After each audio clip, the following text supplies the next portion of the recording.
Le Conseil des ministres s'est réuni ce mercredi 14 juillet 2021, sous la présidence de M. Patrice Talon, président de la République, chef de l'État, chef du gouvernement. Les décisions ci-après ont été prises. Affaire bradage de 39 à Abomey-Calavi, Barnabé Dassigli et Jean-Claude Coggia ont déposé, l'audience se poursuit le 27 juillet prochain. 14 juillet 2021. Dans Actualité. Facebook, Twitter, Messenger, WhatsApp. Lire aussi, Conseil des ministres, le CNLSTP mis en place contre des épidémies. Mesures normatives. I1. Adoption des décrets portant statut particulier des enseignants du supérieur et statut type des universités publiques du Bénin.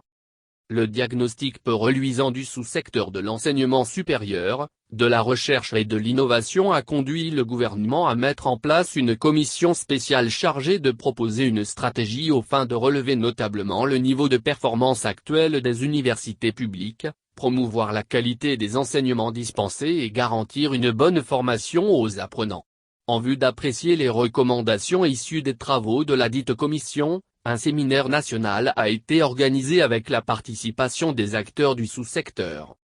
Ceux-ci ont, de façon générale, marqué leur adhésion aux points de réforme suggérés qui portent notamment sur moins les statuts types des universités publiques, moins le mode de recrutement dans les dites universités, moins l'organisation des promotions dans les grades de l'enseignement supérieur, moins la gouvernance des universités, moins le profil des enseignants et la qualité des enseignements, moins la recherche et l'innovation, moins l'instauration d'un organe national de contrôle et d'éthique.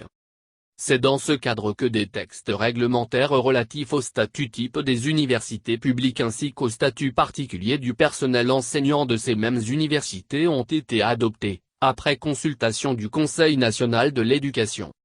Aussi, en vue d'assurer la mise en œuvre efficiente des activités résultant de la feuille de route élaborée pour l'opérationnalisation des réformes, le Conseil a-t-il marqué son accord pour la mise en place d'un comité de suivi.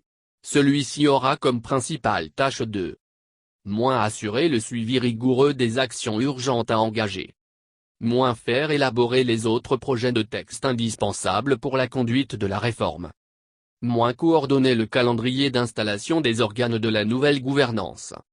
Communiquer au gouvernement, tout nouveau point à prendre en compte pour l'atteinte des objectifs de la réforme.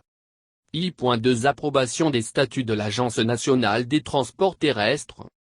Ces nouveaux statuts visent à corriger l'ensemble des insuffisances relevées dans les textes actuellement en vigueur, surtout au plan de la gouvernance de l'agence. Ils ont été élaborés en conformité avec les dispositions de la loi N-2020 du 2 septembre 2020 portant création, organisation et fonctionnement des entreprises publiques en République du Bénin. À cet effet, des clarifications ont été apportées concernant les compétences de la direction de l'agence, de son conseil d'administration ou du ministère de tutelle, dans la mise en œuvre de certaines attributions. Ainsi, celles découlant des activités opérationnelles de l'agence ont été réaffirmées tandis que les autres, supposées être mises en œuvre par le conseil d'administration ou prises en compte par des opérateurs privés détenteurs d'agréments en matière d'immatriculation des véhicules de transport, ont été précisées. I.3 Adoption du décret portant approbation du plan national de fréquences radioélectriques en République du Bénin. Ce plan est un document administratif et technique, qui sert de base à la gestion du spectre des fréquences radioélectriques et définit les dispositions essentielles pour leur utilisation adéquate. Considérées comme ressources rares et propriété de l'État, ces fréquences sont régies par un traité international auquel notre pays a adhéré, qui dispose que le plan national doit être mis à jour périodiquement, soit tous les 3 ou 4 ans. La dernière revue ayant été effectuée en 2017, le Conseil a approuvé la présente, celle-ci a préalablement fait l'objet de validation par les parties prenantes. Le Conseil des ministres a, par ailleurs, adopté au titre des mesures normatives, les décrets portant moins attribution, organisation et fonctionnement du Conseil national d'orientation et de suivi du secteur agricole, puis moins nomination des membres et du président du conseil d'administration de l'Agence de développement de l'enseignement technique, ADE. I. Communication. I1. recensement complémentaire des artisans en vue de l'élaboration d'un registre biométrique des métiers. Un premier recensement avait déjà été organisé, du 23 février au 12 mars 2019 et a permis de recenser 241 029 artisans.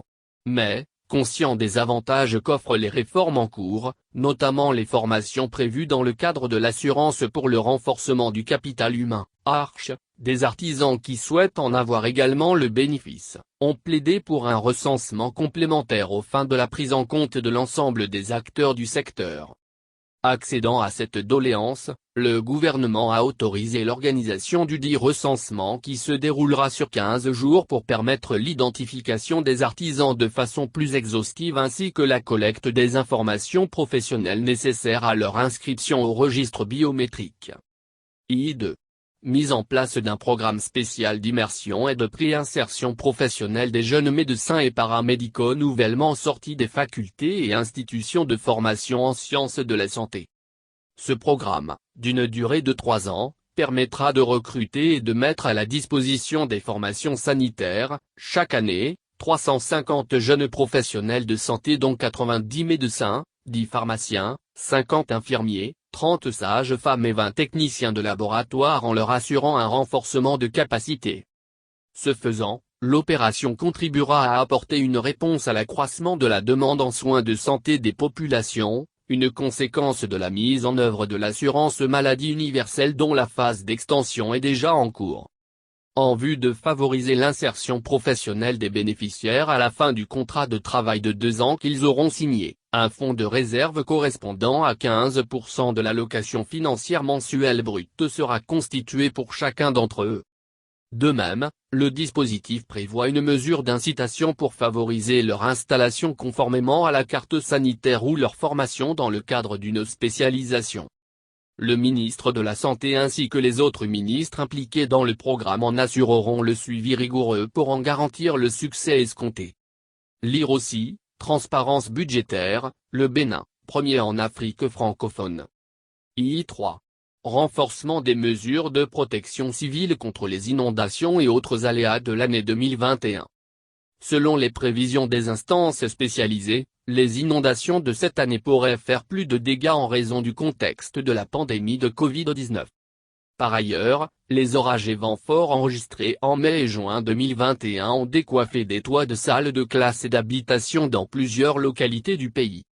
En vue de faire face aux conséquences de ces aléas climatiques, le Conseil a validé les mesures de renforcement de la protection civile des populations et instruit les ministres concernés de mettre à disposition les moyens subséquents. Mesures individuelles.